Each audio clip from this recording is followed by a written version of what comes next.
ചങ്ങായിമാർ എന്തെല്ലാം എല്ലാവർക്കും സുഖമല്ലേ. അപ്പോൾ അമ്മ ഇന്ന് വന്നത് ചിക്കൻ ബിരിയാണി ഉണ്ടാക്കുന്നതിനെ കുറിച്ചിട്ട് പറയണം. ചിക്കൻ ബിരിയാണി നമ്മൾ ഉണ്ടാക്കുന്നതെന്ന് പറഞ്ഞാൽ ചിക്കൻ ഫ്രൈ ചെയ്തിട്ടാണ്. അതിനുള്ള ഓയിലാണ് ഇവിടെ റെഡിയാക്കി നിൽക്കുന്നത്. ഓയിൽ ചൂടാകുന്നുണ്ട്. ഉള്ളി കട്ട് ചെയ്തിട്ടുണ്ട്, ഒരു 4 ഉള്ളി കട്ട് ചെയ്തിട്ടുണ്ട് ഉസ്താദ്. ഒരു 3 തക്കാളി, പിന്നെ പച്ചമുളക്, ഇഞ്ചി വെളുത്തുള്ളി പേസ്റ്റ് ഇതിലുണ്ട്. ഇതാണ് നമ്മൾ ഉസ്താദ് മുനവർ ഖാൻ കാസർഗോഡ്. മാഗ്നേറ്റ് ചെയ്ത് ഞാൻ മസാലയാക്കി ചിക്കൻ ഓക്കെ ഏതാണ് ഉസ്താദിൻ്റെ ബിരിയാണിക്ക് ഭയങ്കര ആളാണ് കേട്ടോ. ബിരിയാണിൻ്റെ നമ്പർ ആയിരിക്കും ബിരിയാണി വേണമെങ്കിൽ നമ്പറിൽ കൊടുക്കാറില്ല. ലാസ്റ്റ് വേണമെന്നതിൽ വിളിച്ച് കഴിഞ്ഞാൽ ബുക്ക് ചെയ്താൽ ബിരിയാണി ചിക്കൻ ഓരോന്നായിട്ട് ഇങ്ങനെ എണ്ണയിലേക്ക് ഇടുന്ന ചിക്കൻ സൗണ്ട് കേൾക്കുന്നില്ലേ. അത് വിചാരിക്കുമ്പോൾ നല്ല കേട്ടോ. നമ്പർ എന്തായാലും കൊടുക്കുന്നുണ്ട്. നിങ്ങൾ വേണമെങ്കിലൊന്ന് പറഞ്ഞോട്ടാ. ബിരിയാണി അതേപോലെ നല്ല കറികൾ എല്ലാം ഉണ്ട്. ഫസ്റ്റ് ട്രിപ്പ് ചിക്കൻ ഫ്രൈ ആക്കി നമ്മൾ എടുത്തിട്ടുണ്ട്. രണ്ടാമത് ഇടണോത്തര ഉസ്താദ് ഉള്ളി വരിക്കാൻ ചിക്കൻ കുറച്ച് ഓയിൽ കുറച്ച് കഴിക്കുന്നുണ്ട്. ഉസ്താദിന് പേടിയുണ്ട്. ഇപ്പോൾ പുതിന എല്ലാം ഇങ്ങനെ റെഡിയാക്കി വെക്കുന്നുണ്ട് കേട്ടോ.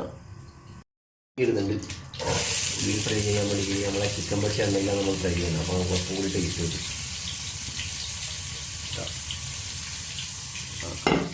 അങ്ങനെ ഒന്നും കൂടി കണ്ടോ. ഉസ്താദ് ഫുള്ള് തിരക്കിലാണ്. ഇല്ല ഉള്ളി ഇട്ടിട്ട് ഉള്ളി ഇങ്ങനെ ഒന്ന് വാടി വരണം. എന്നാലാണ് അടുത്ത പരിപാടി.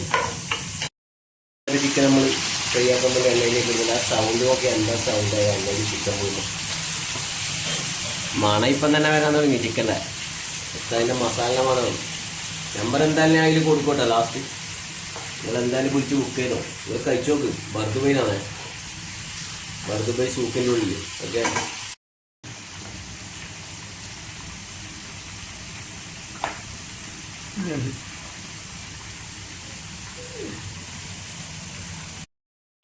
ഇഞ്ചി വെളുത്തുള്ളി പച്ചമുളക് പേസ്റ്റ് നമ്മളെ ബിരിയാണി മസാലൻ്റെ ഉള്ളിലേക്ക് എടുത്തിട്ടുണ്ട്. ലോക മിക്സിങ്ങിലാണ്. ഇതാ മൂന്നാമത്തെ ഒരു ചിക്കൻ മൊരിയിൽ അത് മസാല റെഡിയാക്കുന്നു. നമ്മുടെ മസാലക്കുള്ള തക്കാളി ഇതാ. ഈ തക്കാളിയിൽ നിന്ന് വാടി വന്നാലാണ് ഇത് നമ്മൾ പൊടിക്കയുണ്ട്. ഉസ്താദിൻ്റെ പൊടിക്കൈകൾ ചെറുതല്ല. തക്കാളിയെല്ലാം പാടി വന്നിട്ടുണ്ട്. അതിന് ഉസ്താദ് മസാലപ്പൊടി ഇടുന്നുണ്ട്.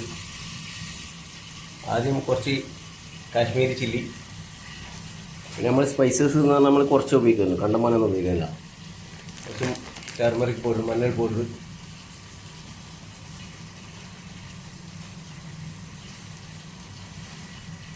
ഗരം മസാല ഓക്കെ. അല്ല ഉസ്താദ് ഇടുന്നതെല്ലാം കാണുമ്പോൾ നിങ്ങൾക്ക് മനസ്സിലായില്ല പ്രൊഫഷണൽ കുക്കാണ്. എന്നാൽ ഉസ്താദിന് അതെല്ലാം ശീലമായി. അങ്ങനെ ചിക്കനെല്ലാം റെഡിയായിട്ട് ഇങ്ങനെ കിടക്കുന്നുണ്ട്. ആ ചിക്കൻ്റെ കളറും ഇടും. അതിന് ഉപ്പിടണം. നമ്മൾ ലാസ്റ്റാണ് ഉപ്പിടുന്നത്. ചില ആൾ എന്ന് പറഞ്ഞാൽ ഫസ്റ്റിലെ ഉള്ളി വാടാണെങ്കിൽ ഉപ്പെല്ലാം ഇടും. നമ്മൾ ലാസ്റ്റ് ടൈമിൽ ഉപ്പിടായിരുന്നു. ഉപ്പെല്ലാം ഇട്ട് മിക്സ് ആക്കലുണ്ട്.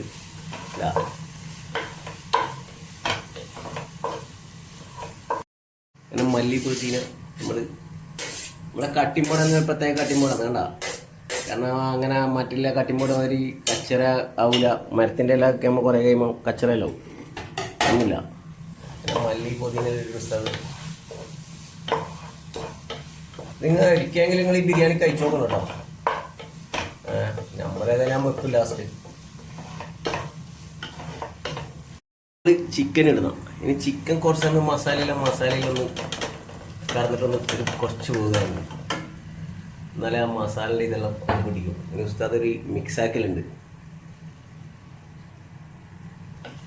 ചിക്കൻ മസാല നല്ല വീർത്തേക്ക് ഇങ്ങനെ ഇതാ. ഇനി ഒരു 10-15 മിനിറ്റ് ഇതിങ്ങനെ ഇരുന്ന് ചെറിയ തീയിൽ ഇങ്ങനെ ആവണം ഓക്കെ. RKG കുക്കർ വെച്ചിട്ട് നമ്മൾ കുക്കറിലാണ് ബിരിയാണിക്കുള്ള ഗീ റൈസ് ഉണ്ടാക്കുന്നത്. നെയ്ച്ചോറ് അങ്ങനെ നമ്മൾ ഗീ ഇടാൻ പോകാം. ബിരിയാണി ആയതുകൊണ്ട് പിന്നെ നമ്മൾ ഉള്ളിയൊന്നും ആവശ്യമില്ല. കാരണം നമ്മൾ ഓൾറെഡി നമ്മൾ ചെയ്യുന്ന മസാലയിൽ ഉള്ളിലുണ്ടല്ലോ. നമ്മൾ നെയ്ച്ചോറ് ഉണ്ടാക്കുന്നത് മാത്രമേ ഉള്ളിട്ടിട്ട് വയറ്റെല്ലാം വേണം. അപ്പോൾ കുക്കറിൽ ബിരിയാണി വെക്കാത്ത ആളുണ്ടെങ്കിൽ ആരെങ്കിലും ഉണ്ടെങ്കിൽ നമ്മൾ പറഞ്ഞാൽ എങ്ങനെ വെക്കേണ്ടത് ഗീ റൈസ് എല്ലാം ആണോ. കുറച്ച് ഓയിൽ ഒഴിക്കും. സ്പൈസസ് ഇടണം. അടുത്തത് നമ്മൾ ഗീ ഒഴിച്ച്